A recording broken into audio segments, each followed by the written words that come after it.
Welcome to Monday's edition of Business Breakfast Show.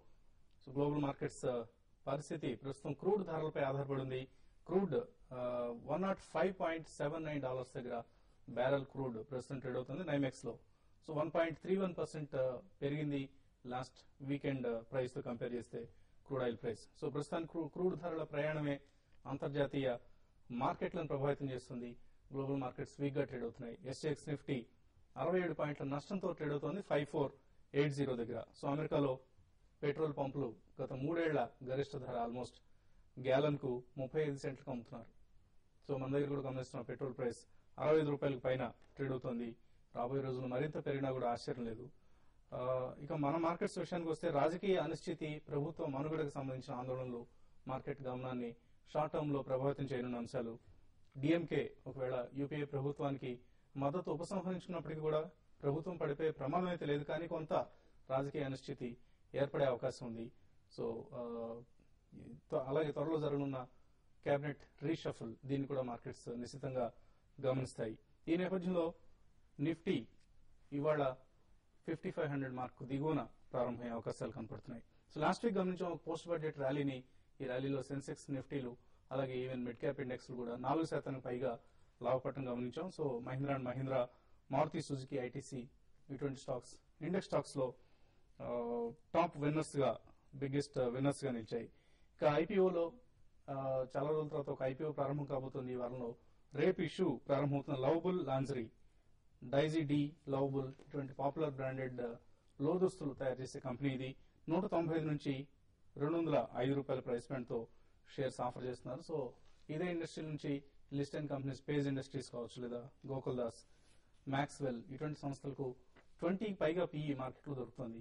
Issue price current year earnings ను 10 times discount చేస్తుంది. So కొంత profit even listing తర్వాత కూడా investors కు దక్కే అవకాశాలు కనిపిస్తున్నాయి. మార్కెట్స్ వీక్ గా ఉన్నాయి కాబట్టి ప్రైసింగ్ కొంత అట్రాక్టివ్ గా నిర్ణయించాలని మనం అనుకోవచ్చు.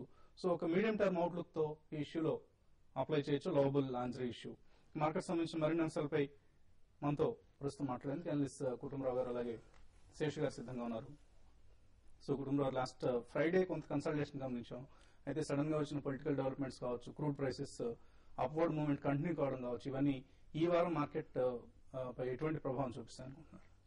పొలిటికల్ అన్సర్టినిటీ వల్ల పెద్దగా ఇంపాక్ట్ అవుతుందని చెప్పేసి అయితే అనుకోనండి. బట్ డెఫినెట్లీ మేనా క్రైసిస్ ఏదైతే ఉందో, అంటే middle east north African crisis ఏదైతే ఉందో అది ఇంకా అగ్రవేట్ అయ్యేటట్టు కనిపిస్తుంది. ఎందుకంటే వాళ్ళు మార్నింగ్ రిపోర్ట్స్ ప్రకారం కూడా అగ్రెసివ్ గా గదాఫీ ఫోర్సెస్ ఫైట్ చేస్తున్నాయి కాబట్టి ఇది ప్రొలాంగ్డ్ వార్ కావచ్చు అనే ఫీలింగ్ కూడా వస్తుంది. అందుకని బ్రెంట్ క్రూడ్ కూడా దాదాపు $117 వరకు కూడా స్పైక్ అవటం మనం చూసాం.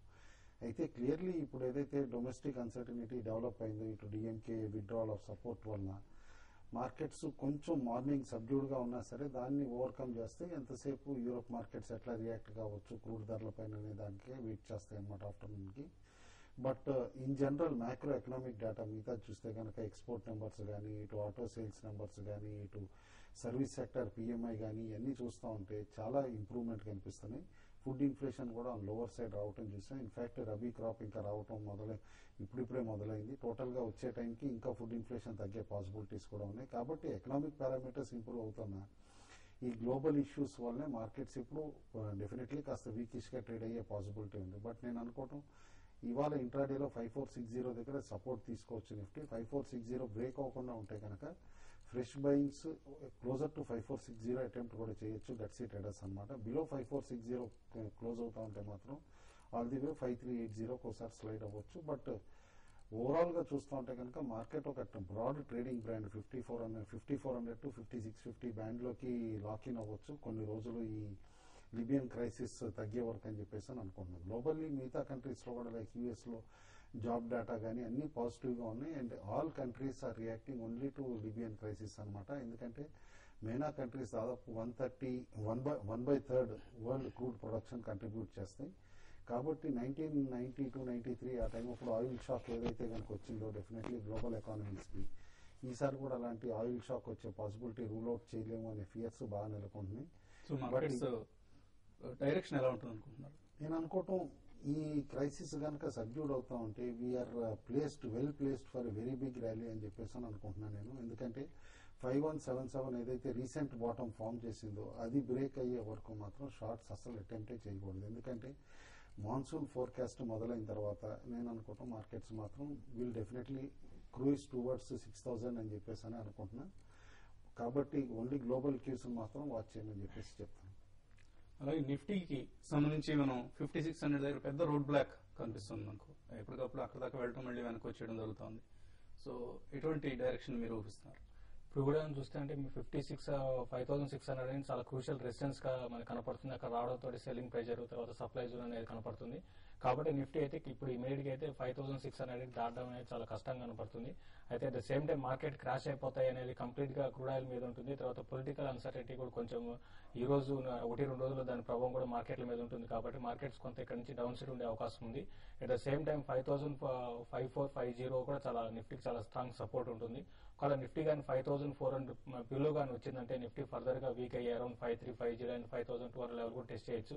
అయితే ఇదంతా కూడా ఏంటంటే గ్లోబల్ ఈవెంట్స్ చాలా ఫాస్ట్ గా మారిపోతున్నాయి. ఒకవేళ గ్లోబల్ గా షార్ట్స్ అటెంప్ట్ చేయొద్దంటున్నారు. నేను చేయమనే చెప్తాను. అంటే కుటుంబ రావాలి అంటే 5200 వరకు వచ్చేంత వరకు అటెంప్ట్ చేయదు. అంటే కరెంట్ లెవెల్స్ నుంచి ఒకవేళ మార్కెట్ ఇప్పుడున్న కండిషన్స్ లో ఇమీడియట్ గా బౌన్స్ బ్యాక్ అయ్యే అవకాశం లేదు. కాబట్టి మార్కెట్ లో ఎవరి ర్యాలీలో షార్ట్ సెల్ చేయొచ్చు. అయితే at the same time short కూడా ఏంటంటే ఎక్కువ కాలం ఉంచుకోకుండా షార్ట్ గా అంటే 1-2 డేస్ లోనే మళ్ళీ షార్ట్ కవర్ చేసుకుని ఈ విధంగా మార్కెట్ ఎప్పటికప్పుడు మారిపోతుంటుంది. కాబట్టి దాన్ని గ్లోబల్ ఈవెంట్స్ చూసుకొని చేయమని చెప్తాను. ఓకే అండి. సో ఈ రెండు వ్యూస్ లో ఏ వ్యూ విన్ అవుతుంది ఈ వారం గమనిద్దాం. అలాగే టాప్ స్టాక్ పిక్స్ ఏంటి బడ్జెట్ తర్వాత అని చాలా మంది మనల్ని అడుగుతూ ఉండడం కూడా గమనిస్తున్నాం. మన ఓన్ పిక్స్ ఇచ్చే ముందు ఎనలిస్ట్ వ్యూస్ ను ఎకనామిక్ టైమ్స్ పబ్లిష్ చేసే వెల్త్ మ్యాగజైన్ ఇవ్వడం జరిగింది. ONGC, NTPC, Tata power, BHEL, Sesa Goa, Infosys, TCS, Bharat electronics, BEL ఇవన్నీ బడ్జెట్ విన్నర్స్ గా ఈ మ్యాగజైన్ పబ్లిష్ చేయడం జరిగింది. ఇవన్నీ కూడా ఎక్కువ బ్రోకింగ్ కంపెనీస్ రికమెండ్ చేస్తున్న స్టాక్స్ గా వీటిని ఇవ్వడం జరిగింది. అలాగే investors guide, Economic Times investors guide లో కూడా ఈ మధ్య వచ్చిన IPOs ఎలా ఫేర్ చేస్తున్నాయి, ఏ ఇష్యూకి సంబంధించి ఎటువంటి స్టాన్స్ ఈ టైంలో తీసుకోవాల్సి ఉంటుంది అన్న చక్కటి విశ్లేషణ ఈసారి చాలా మంచి విశ్లేషణ ఇవ్వడం జరిగింది. లేటెస్ట్ ఇష్యూస్ లో అంటే లాస్ట్ 2 years లో వచ్చిన ఇష్యూస్ కూడా కంపేర్ చేసి Kiri Dyes, Prakash Steelage, Talwalkars, better value, fitness, V-Guard ఇవన్నీ బాగా పెర్ఫామ్ చేస్తున్నాయి. జయకుమార్ ఇన్ఫ్రా కూడా ఇవ్వడం జరిగింది. సో మిగిలిన ఇష్యూస్ లైక్ యాస్టెక్ లైఫ్ సైన్సెస్ కావచ్చు, మిడ్ఫీల్డ్ కావచ్చు, ఆస్టర్ సిలికేట్, సిన్కామ్ హెల్త్ కేర్ ఇటువంటి అన్ని ఇష్యూల మీద చక్కటి రివ్యూ ఇచ్చారు. Try to read today's investors guide in economic times. అలాగే ఎకనామిక్ టైమ్స్ 50 years పూర్తి చేసుకుంది ఇవాటితో. సో ది గోల్డెన్ ప్లేడ్జ్ అంటూ ఒక స్పెషల్ మెసేజ్ కూడా ఇందులో పబ్లిష్ చేయడం జరిగింది. సో ఎనీవే ఎకనామిక్ టైమ్స్ మనం లైక్ చేస్తాము చేయము అన్నది ఎవరెవరి పర్సెప్షన్ బట్టి అది ఆధారపడి ఉంటుంది. మనం డైలీ కాఫీ ఎలా తాగుతాం, టీ ఎలా తాగుతాం, ఈనాడు పేపర్ ఎలా చదువుతాం, అలాగే ఎకనామిక్ టైమ్స్ కూడా ఎస్పెషల్లీ ఫైనాన్షియల్ మార్కెట్స్ లో ఉన్న వాళ్ళకి మన జీవితంలో అంతర్భాగం. సో ఎకనామిక్ టైమ్స్ ని 50 years కంప్లీట్ చేసిన సందర్భంగా let's all congratulate and we wish you good luck. ET callers కొంతమంది లైన్ లో ఉన్నారు. శశికాంత్ హైదరాబాద్ నుంచి. శశికాంత్, హలో. హలో హలో చెప్పండి శశికాంత్. గుడ్ మార్నింగ్ వసంత్ గారు. Good morning. Good morning Kutumbarao గారు, శేష గారు. Good morning. నేను టాటా గ్లోబల్ బెవరేజెస్ 104 దగ్గర తీసుకున్నానండి. రేణుకా షుగర్స్ 84 దగ్గర తీసుకున్నాను. ఓకే అండి. సో కరెంట్ లెవెల్స్ లో అది యావరేజ్ చేసుకోవచ్చు అంటారా, లేకపోతే అలా కరెంట్ కంటిన్యూ అవ్వమంటారా? ఇప్పుడు గ్లోబల్ వీక్నెస్ వల్ల వచ్చే కరెక్షన్ లో మాత్రం డెఫినెట్లీ యావరేజ్ చేయమని చెప్తానండి. ఎందుకంటే బోత్ ద స్టాక్స్ ఇప్పుడు బెటర్ ఫుటింగ్ పైన ఉంటాయి. ఇన్ఫాక్ట్ టాటా గ్లోబల్ బెవరేజెస్ అయితే second largest tea serving company కూడా అనమాట as of now. It is a flagship brand అండి. ఫుడ్ సెగ్మెంట్ లో టాటాస్ డైవర్సిఫికేషన్స్ ఏమున్నా ఈ కంపెనీ ద్వారానే కావచ్చు. కాబట్టి కరెంట్ లెవెల్స్ డెఫినెట్లీ ఇవి అక్యుములేట్ అండి. ఈవెన్ రేణుకా షుగర్స్ కూడా నేను అనుకోవటం ఈ కరెక్షన్ లో వర్స్ట్ అయిపోయిందని అనుకుంటున్నాను. ఎందుకంటే షుగర్ ప్రైజెస్ గ్లోబల్లీ తగ్గట్లేదు అనమాట సిగ్నిఫికెంట్ గా. కాబట్టి in fact as and when exports permit చేస్తే మన దగ్గర నుంచి కూడా షుగర్ స్టాక్స్ ర్యాలీ అయ్యే పాసిబిలిటీ ఉంది. In fact already inventory cost is more than 1000 crores అని చెప్పేసి వీకెండ్ లో ఏదైతే రిపోర్ట్ ఇచ్చారో ఇన్వెంటరీ చెడిపోకుండా ఉండాలంటే కనుక government definitely exports next week అట్లా పర్మిట్ చేయొచ్చు అని చెప్పేసి అని అనుకున్నాను. ఓకే అండి. SGX నిఫ్టీ ట్రెండ్ ఇంకా వీక్ అవుతోంది. 5475 దగ్గర ప్రస్తుతం ట్రేడ్ అవుతోంది. ఇప్పుడు చిన్న బ్రేక్ తీసుకుందాం.